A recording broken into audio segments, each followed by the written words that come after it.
Yes, Virginia, there is a Santa Claus.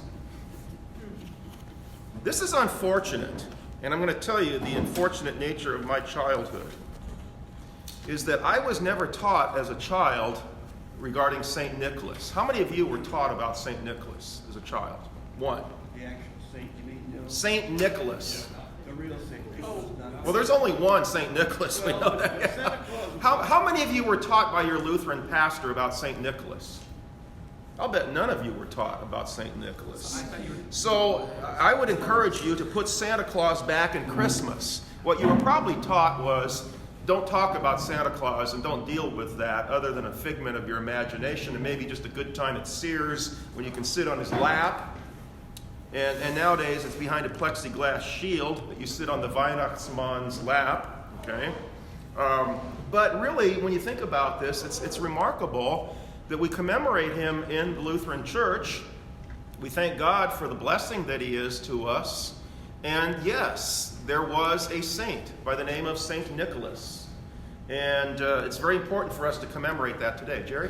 Well, we had the song, Jolly Old St. Nicholas. Won't you come this day or something like that? Yeah, but it wasn't dealing with the Christian saint, though. No, I know it wasn't, but that's my point. Yeah.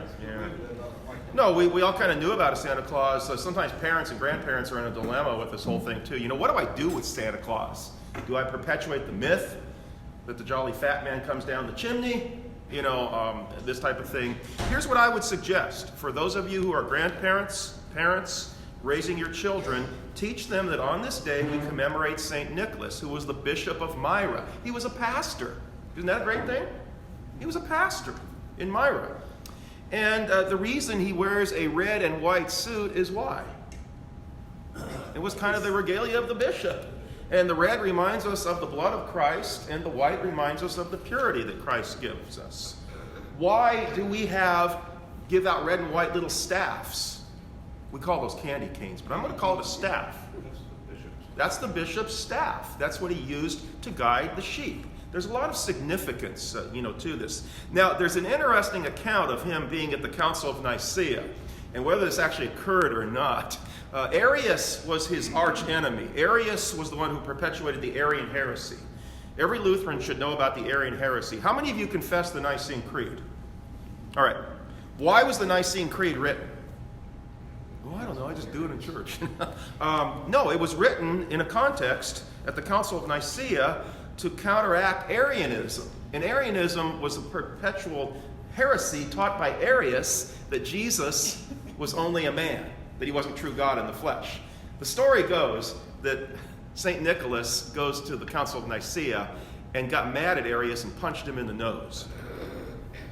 Now, that could be fabricated a bit. We don't really know. But these things are true, that St. Nicholas was an ardent defender of the Nicene Creed. So at any rate, I throw that your way just so you kind of have a handle on this, because I think many Christians sometimes have difficulty with St. Nicholas. We can talk about the jolly fat man, and we can take our kids to go sit behind a plexiglass shield and wave at him, right? And he passes out candy canes and things like that. And we talk about Santa coming at night and things like this. You know, you do all that stuff, okay? And then you grow old and you realize there is no Santa Claus. But there is.